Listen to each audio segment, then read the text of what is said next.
Quando falamos da era clássica de Tomb Raider, normalmente pensamos direto em 1996, na Lara Croft poligonal, com seus peitos... Bom, isso aí.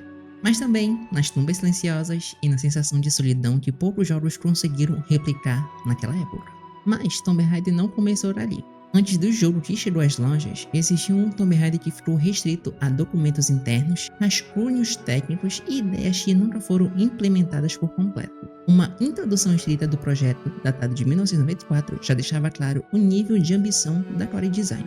Esse vídeo faz parte da série da era clássica de Tomb Raider e aqui o objetivo é claro e gigantesco: analisar o design descartado que ajudou a definir tudo o que viria depois. Definir o padrão para jogos em terceira pessoa no estilo corredor/labirinto. Normalmente com 32 mil cores, ambientes em 3D renderizados de formas atmosféricas, múltiplos ângulos de câmeras virtuais e um personagem, ou melhor, uma personagem poligonal incrivelmente animada. Tomb Raider queria levar o jogador a áreas inimagináveis de entretenimento do jogo. Hoje, aqui no canal, a gente vai destrinchar esse documento oficial e revelar o modelo original antes de Tomb Raider 1, que não saiu dos papéis, mas que vive dentro do jogo de 1996. E fica até o final porque você vai perceber que várias decisões polêmicas da franquia nasceram aqui. Em 1994, a Core Design escreveu a primeira introdução oficial de Tomb Raider. Essas informações vêm do documento interno de design do jogo, criado logo no início do desenvolvimento de Tomb Raider 1.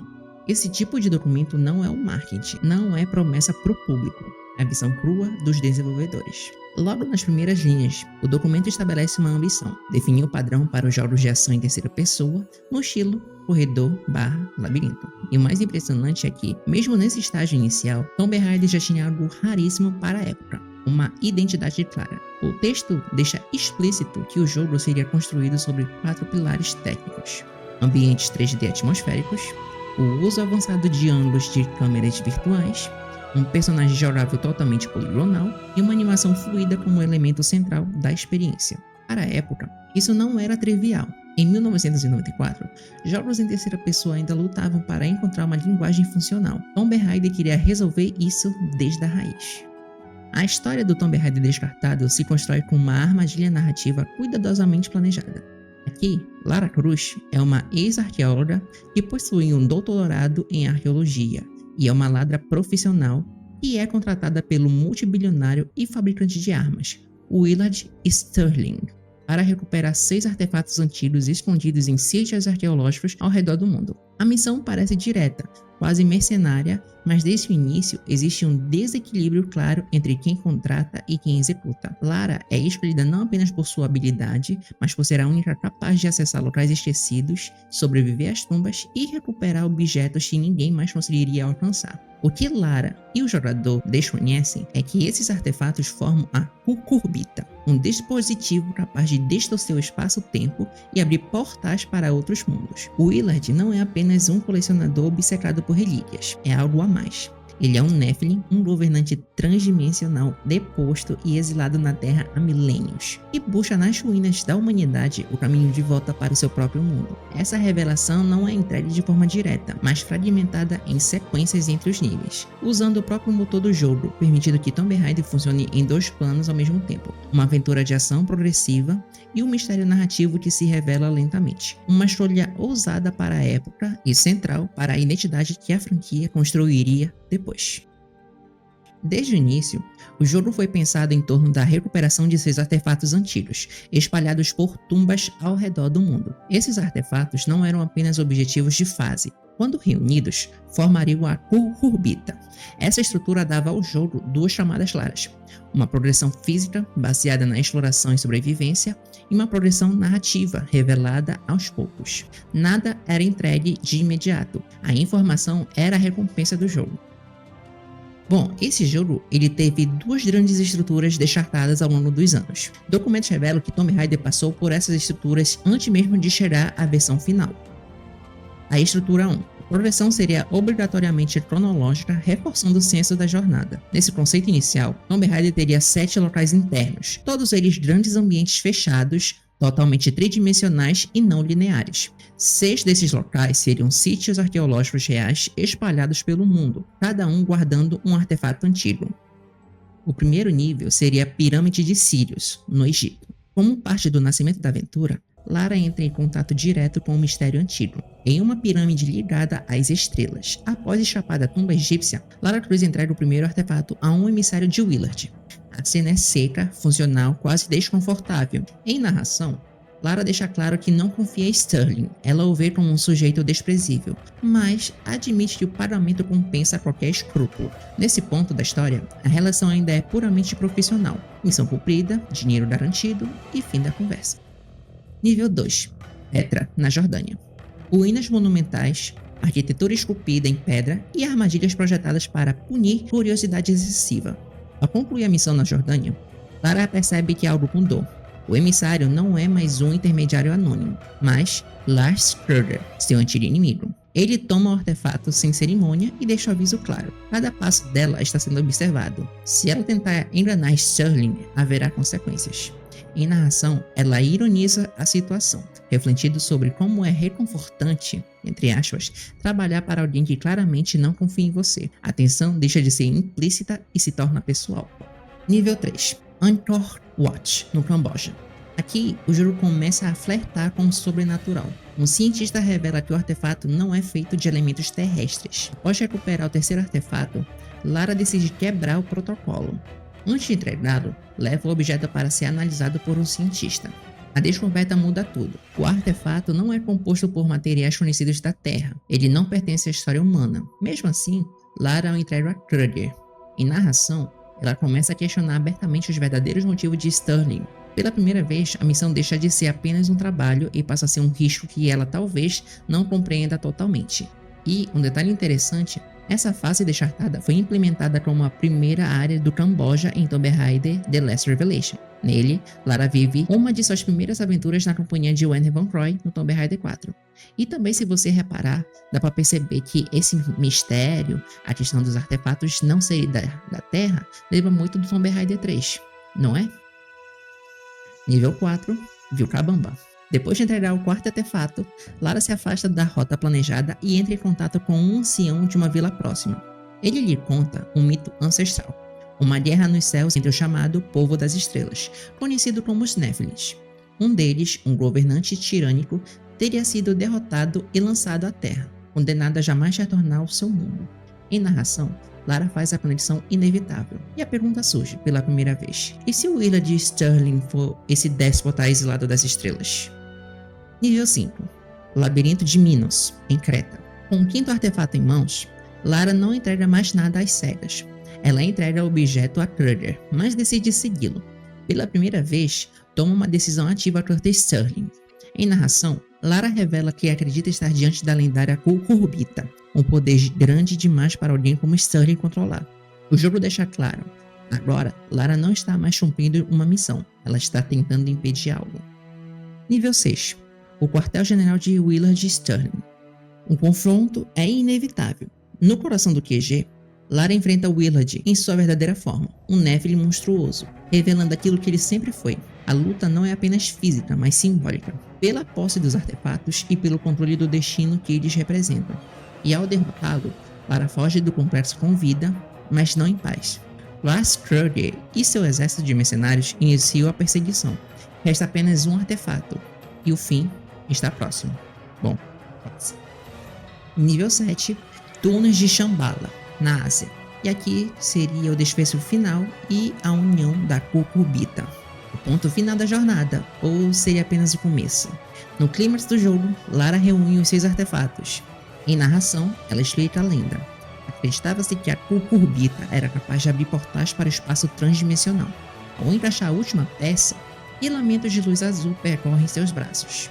A tela se apagaria em uma explosão branca. Quando a imagem retorna, a Kukurbita está no chão, mas Lara desapareceu.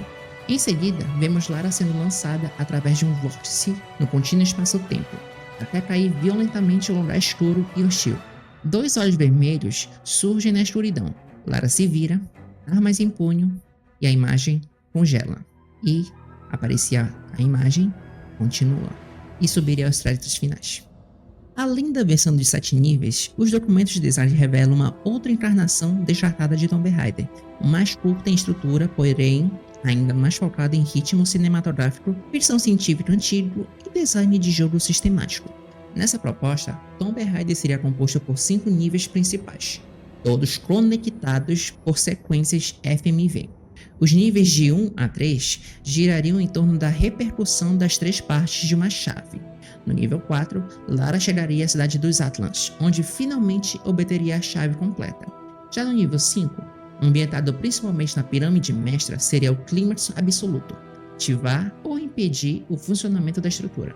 A fase seria dividida em 3 a 5 zonas, reforçando a ideia de progressão interna e domínio espacial. A sua cronologia dos 5 níveis.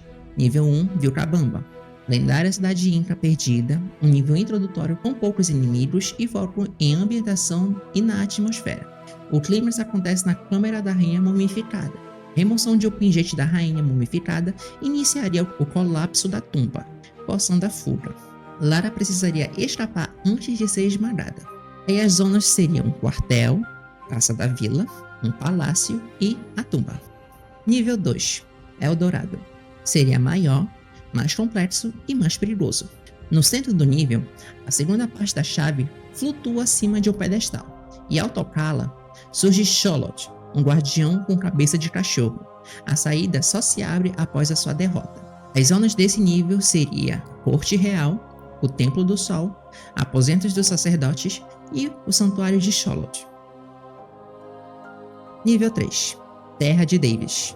Uma cidade esculpida na rocha viva, infestada por criaturas meio homem, meio animal, os antigos exércitos de Mu. No centro, uma pirâmide construída dentro de um vulcão inativo guarda a terceira parte da chave. E como sempre, tudo começa a desmoronar. No nível 4, o último posto avançado de Atlan.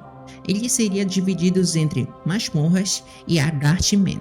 As masmorras seriam infestadas por criaturas reptilianas, e Agarthmen, onde a chave completa é finalmente obtida. Nível 5, a Pirâmide Mestra. Uma estrutura retrotecnológica onde todas as culturas antigas convergem em design e simbolismo. Ao inserir a chave, acidentalmente desativa a pirâmide e cai em uma câmara oculta. Ali, Sanat Kumara, um ser ancestral, está preso em um campo de energia enfraquecido. Ela deve enfrentá-lo, recuperar a chave e restaurar o sistema. Durante a progressão do jogo, o jogador coletaria objetos de valor, que seria mais como um sistema de pontuação, munições, armas extras. A jogabilidade se sustentaria em 5 pilares fundamentais. A exploração, o jogador precisava observar, testar, se perder para depois se achar. Sistema de plataforma, no caso o pulo e a escalada, o documento deixa claro e explícito. Tomb Raider se enxergava como um jogo de plataforma em 3D. Saltos precisos, escaladas e cálculos de risco eram essenciais. Combate. Ele existia, mas não era o principal. Ele servia para quebrar o ritmo e aumentar a tensão. Temos também a resolução de quebra-cabeças. Os puzzles aqui não eram extras, eles eram o caminho que deveriam ser abertos. Temos também o desvio de armadilhas. No caso, as armadilhas ensinavam o jogador através da dor. Errar fazia parte do aprendizado. E também, até a morte do jogador já estava integrada ao fluxo do jogo. Isso reforça algo muito importante. Morrer sempre vai ser parte da experiência. Não era uma punição, ele era um aprendizado. Ainda de acordo com o documento, essa daqui seria a estrutura pensada para funcionar extremamente focada no jogador. A progressão era narrativa contínua e cinematográfica. A ideia aqui já mostra a alma de Tomb Raider. O jogo, ele não te segura pela mão. Percebe como tudo isso ainda define Tomb Raider até hoje? Aqui nasceu de forma bem clara o DNA definitivo da franquia. E temos aqui algumas partes sobre os personagens. Bom, Lara Croft e o papel do jogador. A protagonista ainda não se chamava Lara Croft. Aqui ela era Lara Cruz. Nesse documento inicial já nasce como uma personagem extremamente definida e cheia de contradições. Ela é apresentada como ex-arqueóloga, doutora em arqueologia e mitologia comparada em Oxford, ao mesmo tempo que atua como ladra profissional. Seu treinamento vem do pai, um major do Serviço Aéreo Espacial, que a ensinou técnicas de sobrevivência e uso de armas de fogo. No ponto de vista narrativo, ela é inteligente, competente e perigosa. Mas o próprio documento deixa explícito que Lara também foi concebida como uma estratégia de mercado. Os designers afirmam abertamente que o apelo sexual da personagem serviria para atrair homens de 18 a 24 anos, enquanto sua presença feminina ajudaria a alcançar um público jovem feminino, considerado negligenciado pela indústria. Um retrato cru da mentalidade dos anos 90. Lara é, ao mesmo tempo, uma protagonista forte e uma construção pensada para agradar o olhar masculino. Uma dualidade desconfortável, mas essencial para entender como Tomb Raider foi concebido desde a sua origem. O contratante da missão seria Willard Sterling, fabricante de armas e bilionário. O documento deixa claro que o jogador não deveria confiar nele. Sem o conhecimento inicial de Lara, Sterling era descrito como um Nephilim, um ser exilado de outra dimensão, tentando retornar ao seu mundo original. E aqui a gente percebe também o que foi reaproveitado para o The Angel of Darkness. E vale destacar que esse personagem, Willard, voltaria para a franquia 2 anos depois em Tomb Raider 3, mas não como Willard Sterling, e sim como Mark Willard. A Cucurbita é um dispositivo tridimensional antigo criado por uma civilização não humana, conhecida como Nephilims. Ela não é um artefato único, mas um mecanismo composto formado pela junção de 6 artefatos separados, espalhados propositalmente pelo mundo após um conflito antigo. Quando completa, a Cucurbita é capaz de distorcer o espaço e tempo, abrir portais para outros mundos e dimensões, permitir viagem transdimensional e canalizar o que o documento chama de o poder das estrelas. Charlotte é apresentada no documento descartado de Tomb Raider 1 como um guardião de artefato, uma criatura criada para proteger diretamente uma das partes da chave. Ele aparece no nível 2, Eldorado, no exato momento em que Lara tenta recuperar o fragmento, funcionando como um ponto de ruptura narrativa e mecânica. Visualmente e conceitualmente, Charlotte é descrito como um guardião com cabeça de cachorro, claramente inspirado em mitologias mesoamericanas, especialmente nas figuras caninas ligadas ao submundo, morte e a travessia espiritual. No entanto, ele não é um deus nem um espírito natural. Assim como os outros guardiões, Charlotte é uma besta artificial criada pelos povos de Mu ou Atlan, ou, em leituras posteriores no documento, pelos próprios Nephilims, para impedir que artefatos caíssem em mãos humanas. Vale lembrar que esse personagem não ficou engravitado para sempre. Ele voltou no jogo Lara Croft e o Guardião da Luz como o antagonista principal. Horus. No documento original de Tomb Raider 1, ele aparece não como um deus místico tradicional, mas como uma entidade reinterpretada dentro da lógica do jogo. Ele faz parte do conjunto de inimigos e figuras mitológicas do nível egípcio, a Pirâmide de Sírios, surgindo ao lado de múmias, deuses e criaturas do panteão egípcio. A proposta do design não trata Horus como um ser espiritual abstrato, mas como uma manifestação física tangível e hostil, inserida no espaço da tumba como guardião ou obstáculo, e que usaria até armas. Isso revela uma abordagem clara da core design. Mitologia não como fé, mas como memória distorcida de algo antigo, poderoso e possivelmente artificial. Horus, nesse contexto, deixa de ser apenas um símbolo religioso e passa a representar o perigo concreto de civilizações antigas que misturavam mito, poder e tecnologia. Exatamente o tipo de ameaça que Lara Croft foi criada para enfrentar. E temos Sanat Kumara. Detalhadamente não temos esboços sobre esse personagem, mas ele não é apresentado no documento como um simples vilão, nem como um simples chefe de fim de jogo. Ele é descrito como uma entidade ancestral, um demônio, ligada à civilização de Atlan, mantido aprisionado dentro da pirâmide mestra, por um sistema de contenção tecnológica extremamente avançado. A pirâmide não existe para venerá-lo, mas para impedi-lo de agir. Quando Lara utiliza a chave, ela interfere nesse sistema sem compreender totalmente a sua função, enfraquecendo o campo de contenção e provocando o confronto final. O objetivo de Lara não é destruir Sanat Kumara, mas recuperar a chave e restaurar o equilíbrio do sistema. Isso reforça uma ideia central do Tomb Raider descartado. O verdadeiro perigo não são monstros ou deuses, mas o uso irresponsável de tecnologias antigas que ultrapassam a compreensão humana. Esse Tomb Raider nunca existiu oficialmente, mas ele estabeleceu a base conceitual da era clássica de Tomb Raider. Ele existiu em documentos, em ideias arriscadas, em decisões que foram cortadas e, principalmente, nas escolhas que moldaram tudo o que veio depois. O Tomb Raider de 1996 não nasceu pronto. Ele é o resultado direto de um processo de podagem criativa. Um jogo que começou grande demais, ambicioso demais e estranho demais, e precisou ser condensado para sobreviver tecnicamente e comercialmente. Ao analisar esse documento, fica claro que a alma da era clássica já estava toda ali. A exploração solitária, o silêncio como linguagem, a arquitetura como inimiga e a narrativa fragmentada que recompensa curiosidade em vez de explicação. E a ideia de que o jogador precisa se perder para merecer avançar. As histórias descartadas dos Netflix, Cucubita, Mu, Atlan, nada disso é um delírio isolado. São camadas que foram enterradas, mas não apagadas. Elas retornam em formas diferentes ao longo da franquia, como um eco de uma versão mais ousada e mais estranha de Tomb Raider que quase existiu. E talvez o mais importante, esse documento deixa claro que Tomb Raider nunca foi só sobre ação. Ele sempre foi sobre o controle de ritmo, da tensão construída pelo espaço e respeito à inteligência do jogador. A Core Design não queria apenas fazer um jogo, ela queria definir um padrão. Nem tudo sobreviveu, mas o que sobreviveu fez Tomb Raider se tornar único. Entender esse projeto descartado não é olhar para um Tomb Raider que deu errado, é entender por que Tomb Raider que deu certo é do jeito que é. E essa é a verdadeira origem da era clássica.